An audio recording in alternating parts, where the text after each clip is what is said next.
Is pneumoconiosis, which is a group of lung diseases caused by inhaling certain types of drugs.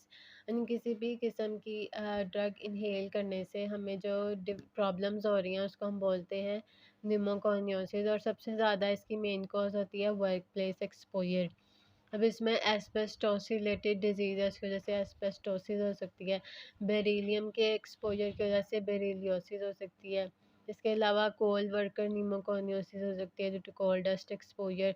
Silica के exposure की वजह से हो सकता है सिलिकोसिस।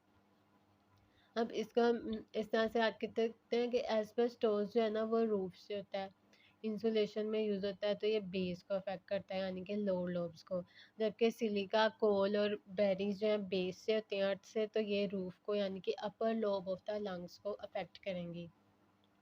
यानी कि सिर्फ एस्बेस्टोस लोअर लोब्स को अफेक्ट कर रहा है, बाकी जो तीनों हैं सिलिका, कोल और बेरिलियम ये अपर लोब्स को अफेक्ट करेंगे।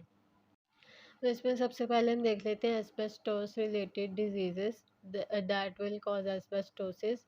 ये पल्मनरी फाइब्रोसिस भी करवा सकता है, प्लूरल डिजीज़ भी करवा सकता है और मलिग्नेंसी भी करवा सकती है। इसकी एसोसिएशन होती है विद शिप बिल्डिंग, रूफिंग या जो प्लम्बिंग में काम करते हैं। और इसमें हमें पैथोनोमिक साइंस मिलता है, वो होते हैं आइवरी, वाइट, कैल्सिफाइड, सुपर फ्रेगमेटिक या फिर प्लूरल प्लाक्स मिलते हैं जो कि इसका पैथोनोमिक होते हैं। इसमें ब्रोंकोजेनिक कैंसर का रिस्क मोर होता है एज़ कम्पेयर टू मीज़ोथेलियोमा, और कैप्लान सिंड्रोम का रिस्क भी ज़्यादा होता है, जिसमें हमने पढ़ा था कि रूमेटॉइड आर्थराइटिस के साथ न्यूमोकॉनियोसिस होता है।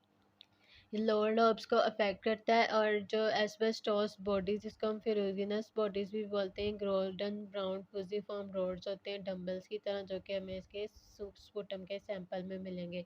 और इसमें इंक्रीज रिस्क होता है प्लूरल इफ्यूजन का।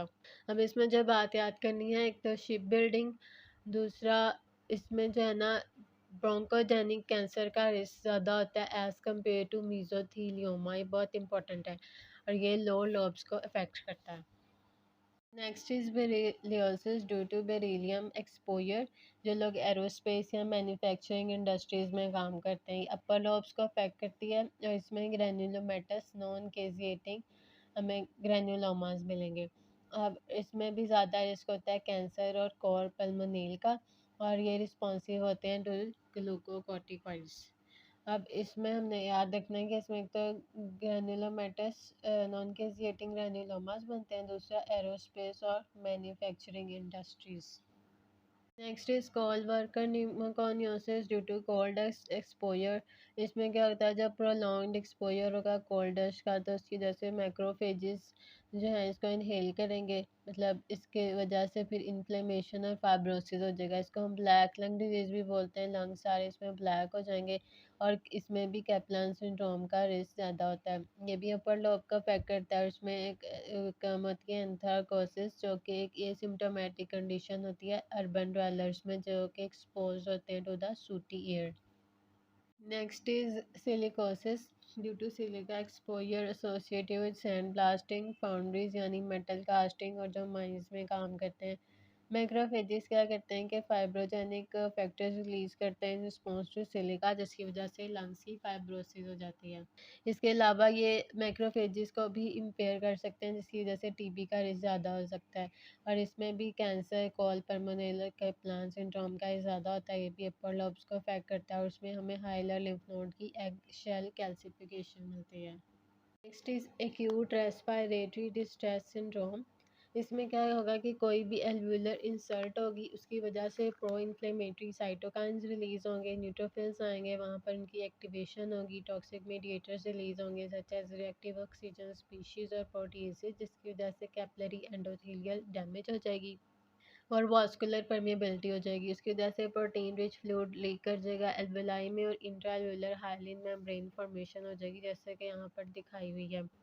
और इसमें नॉन कार्डियोजेनिक पल्मोनरी एडिमा होगा, not due to any cardiac cause, और इसमें pulmonary capillary wedge pressure normal होगा, that is left atrial pressure. Lung की कंप्लाइंस कम हो जाएगी, वेंट्रिकल पर वेंटिलेशन परफ्यूजन मिसमैच हो जाएगी, हाइपोक्सिया की वजह से वेजो कंस्ट्रिक्शन हो जाएगी, और पल्मोनरी वास्कुलर रेजिस्टेंस ज़्यादा हो जाएगी। इसके अलावा लॉस ऑफ सर्फेक्टेंट भी कंट्रीब्यूट करता है टू एल्वुलर कोलैप्स, जैसे कि प्रीटर्म इन्फेंट्स में होता है और ड्राउनिंग में। अब इसमें कॉजेज़ हैं, सबसे इम्पोर्टेंट कॉज है सेप्सिस, इसके अलावा aspiration, pneumonia, Burns, trauma, pancreatitis और ड्राउनिंग इंजरीज भी हो सकती हैं। अब इसका जो डायग्नोसिस है वो होता है डायग्नोसिस ऑफ एक्सक्लूजन, मतलब कि हमें और कोई कॉज नहीं मिली और इसको हम ARDS से याद कर सकते हैं कि और कोई कॉज नहीं थी।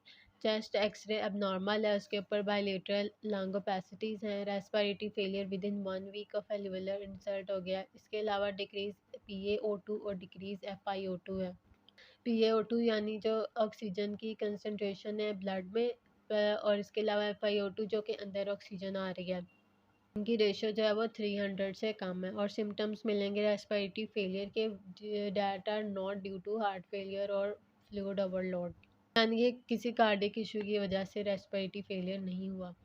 इसकी वजह से क्या होगा कि गैस एक्सचेंज इम्पेयर हो जाएगी, लंग की कंप्लाइंस कम हो जाएगी और पल्मनरी हाइपरटेंशन हो जाएगी। हमने अंडरलाइन कॉज को ट्रीट करना है, मैकेनिकल वेंटिलेशन देनी है, इसकी वजह से टाइडल वॉल्यूम कम हो जाएगा और पॉजिटिव एंड एक्सपायरेटरी प्रेशर ज़्यादा हो जाएगा, जो कि एल्वेलाई को ओपन रखेगा ड्यूरिंग एक्सपिरेशन। ये एक एक्यूट कंडीशन है जो कि लाइफ थ्रेटनिंग होती है। इसमें रेस्पिरेटरी डिस्ट्रेस यानी कि पेशेंट को सांस लेने में मसला होता है। अब इसमें एक्सचेंज ही नहीं हो रही, जिसकी वजह से टिश्यूज़ को ऑक्सीजन ही नहीं मिल रही, तो पेशेंट को डिफ़िकल्टी इन ब्रीदिंग होगी। इसके अलावा ये पेशेंट जो है वो ऑलरेडी एट हॉस्पिटल होते हैं ड्यू टू एनी इलनेस या फिर किसी भी ट्रॉमा की वजह से। Next is sleep apnoea. Apnoea means no breathing, मतलब कि सोते वक्त जो है वो रैपिड सेसेशन हो जाती है breathing for more than 10 second, यानी कि 10 सेकेंड से ज़्यादा के लिए सांस रुक जाता है और ये बार बार होता है। अब इसकी कोई भी रीज़न हो सकती है, कोई ऑब्स्ट्रक्शन हो सकती है या फिर सेंट्रल स्लीप एपनिया की वजह से हो सकता है। अब इसकी वजह से क्या होगा कि स्लीप डिस्टर्ब हो जाएगी और डे टाइम सोमनोलेंस होगी, यानी कि increase tendency to fall asleep during the day, क्योंकि नींद नहीं पूरी हुई होगी। अब जब ब्रीदिंग की सेसेशन होगी इसकी वजह से हाइपोक्सिया होगा, नॉकटर्नल हाइपोक्सिया की वजह से सिस्टेमिक और पल्मनरी हाइपरटेंशन, एरिथमिया होगी और सडन डेथ भी हो सकती है इसकी वजह से। अब हाइपोक्सिया है, उसकी वजह से इरिथ्रोपोइटिन की रिलीज भी ज़्यादा होगी और इथ्रोपोइसिस भी ज़्यादा होगा। अब इसके आगे दो टाइप्स हैं, ऑब्स्ट्रक्टिव और सेंट्रल। ऑब्स्ट्रक्टिव में क्या होता है कि अडल्ट्स में कोई भी एक्सेसिव पैराफ्रेंजियल या ओरोफ्रेंजियल टिश्यू होगा, या फिर बच्चों में एडिनोटॉन्सिलर हाइपरट्रॉफी होगी जिसकी वजह से स्लीप की ऑब्स्ट्रक्शन होगी, सॉरी एयरवे की ऑब्स्ट्रक्शन होगी। और इसमें क्या है कि partial pressure of oxygen day time जो है वो ठीक रहेगा, बट ड्यूरिंग नाइट क्या होगा कि उसमें कम हो जाएगा, हाइपोक्सिया हो जाएगा और इसकी एसोसिएशन होती है विद ओबेसिटी, लाउड स्नोरिंग होगी और डे टाइम स्लीपीनेस। हम इसका ट्रीटमेंट में हम वेट लॉस करते हैं, CPAP, continuous positive air pressure, dental devices, hypoglossal nerve stimulation और अपर एयरवे सर्जरी। तो उसके बाद सेंट्रल में क्या होता है कि रेस्पिरेटरी एफर्ट इम्पेयर होती है किसी भी CNS की रीजन की वजह से। CNS की इंजरी हो सकती है टॉक्सिसिटी, कंजेस्टिव हार्ट फेलियर या ओपियाइड्स की वजह से। इसमें क्या होता है चेन स्टॉक्स रेस्पिरेशन होती है, oscillation between apnoea and hyper apnoea, मतलब कि कम, मतलब ब्रीदिंग बिल्कुल कम हो जाएगी या फिर फास्ट ब्रीदिंग हो जाएगी। इसकी ट्रीटमेंट में हम करते हैं पॉजिटिव एयरवे प्रेशर। उसके बाद है ओबेसिटी हाइपोवेंटिलेशन सिंड्रोम, जिसको हम पिक्विकियन सिंड्रोम भी बोलते हैं। इसमें क्या होता है कि ओबेसिटी की वजह से हाइपोवेंटिलेशन हो जाती है। जब हाइपोवेंटिलेशन होगी कार्बन डाइऑक्साइड एक्सक्रीट नहीं होगी, partial pressure of carbon dioxide कम हो जाएगा और पार्शियल प्रेशर ऑफ